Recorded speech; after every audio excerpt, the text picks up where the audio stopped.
ఈరోజు ఓ అందమైన కథ చెప్పుకుందాం. ఒక ఊరిలో రాము ఉండేవాడు. రాము బక్కపలచగా ఉండేవాడు. పెద్దగా బలం ఉండకపోయేది. కానీ పరమ శివభక్తుడు. ఒకరోజు కొండలపై అలా నడుచుకుంటూ వెళ్తూ కొండ చివరన నిలబడి కిందికి చూస్తున్నాడు. కింద ఒక చెరువు, మొసళ్ళతో నిండిన చెరువు. ఆ అందమైన కొండని, లోయని, కిందున్న చెరువుని చూస్తూ మైమర్చిపోయి కాళ్ళు జారి కింద పడ్డాడు. కింద పడుతూ ఓ కొమ్మ తగిలి ఆ కొమ్మని పట్టుకొని కింద పడకుండా ఉండే ప్రయత్నం చేస్తున్నాడు. బక్కపలచనైన రాము కింద పడితే మాత్రం ఆ మొసళ్ళతో నిండిన చెరువులో పడతాడు. ప్రాణం పోతుంది. ఎలాగైనా సరే పైకి లేవ్వాలన్న తపనుంది. ఆ కొమ్మని దాటి పైకి వస్తే కొండ మీదకి సులువుగా వెళ్ళిపోవచ్చు. దేవుని తలుచుకుంటున్నాడు. తన జీవితం అంతా తలుచుకున్న ఆ శివయ్యను తలుచుకుంటున్నాడు. శివయ్య కాపాడు అని. శివయ్య రాలేదు. ఆ కొమ్మపై అలాగే వేలాడుతూ శివుణ్ణి తలుచుకుంటూ శివయ్య రావయ్యా, వచ్చి కాపాడవయ్యా అంటున్నాడు. అదే బక్కపల్చగున్న రాము ఉండలేకపోతున్నాడు. అది పట్టుకోలేకపోతున్నాడు. ఆ కొమ్మ కూడా విరగడానికి వచ్చింది. అయినా శివయ్య రాలేదు. గంట అయింది, అయినా శివయ్య రాలేదు. తలుచుకుంటూనే ఉన్నాడు. అలాగే పూజిస్తూనే ఉన్నాడు. శివయ్య రావయ్యా, కాపాడవయ్యా అని. కింద ముసళ్ళు ఉన్నాయి, నా ప్రాణం పోతుంది. నన్ను నమ్ముకున్న భార్య పిల్లలు ఉన్నారు, కింద పడితే ప్రాణం పోతుంది, రావయ్యా శివయ్య అంటూ. గంట అయింది, 2 గంటలైంది. శివయ్య రాలేదు. రాముకి కోపం రావడం మొదలైంది. ఇన్నేళ్లుగా నేను శివయ్య పూజలు చేస్తున్నాను, దేవుడు మాత్రం నన్ను కాపాడట్లేదని అలాగే పట్టు వదలకుండా వేలాడుతూనే ఉన్నాడు. తనకు బలం నశిస్తుంది, నీరసం వస్తుంది. అయినా పట్టు వదలలేదు. అలాగే ఉన్నాడు. 2 గంటల తర్వాత దేవుడు రాడు. దేవుడి మీద నమ్మకం లేదు. దేవుడిని పూజించడం మాత్రమే, పూజలు మాత్రం స్వీకరిస్తాడు. కానీ మనకి ఆపద ఉన్నప్పుడు మాత్రం దేవుడు రాడు, కాపాడడు అని అర్థమైపోయింది. అలాగే వేలాడుతున్నాడు. మరో గంట సేపు రాడు దేవుడు అంటూ దేవుణ్ణి దూషిస్తున్నాడు. దేవుడిపై కోపం చూపిస్తున్నాడు. అయినా శివయ్య రాలేదు.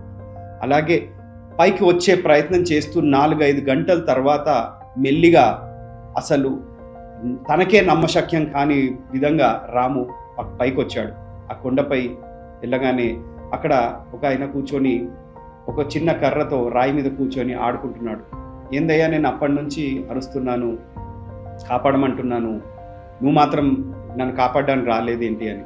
ఆ దేవుడు రాడు, ఇక్కడున్న మనుషులు రారు, అసలు ఎవరిని కాపాడడానికి రారు అంటూ రాము తన కోపం వ్యక్తపరుస్తున్నాడు. ఆ మనిషి అన్నాడు, నువ్వు నన్ను కాదు కదా పిలిచింది, శివయ్య అంటున్నావు. శివయ్య వస్తాడని నేను అనుకున్నాను. శివయ్య రాడు, నువ్వు రాడు అని అలసిపోయాడు. దాని తర్వాత అటు మొసళ్ళ వైపు చూసి తిరగానే ఆ వ్యక్తి కూడా లేడు.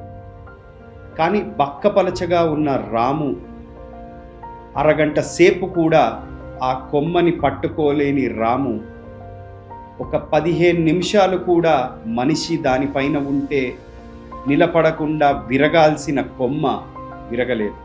రాము 4 గంటలు అలాగే ఉన్నాడు. పైకొచ్చాడు. శివయ్య రాలేదు. కానీ శివయ్యనే తనని కాపాడాడు.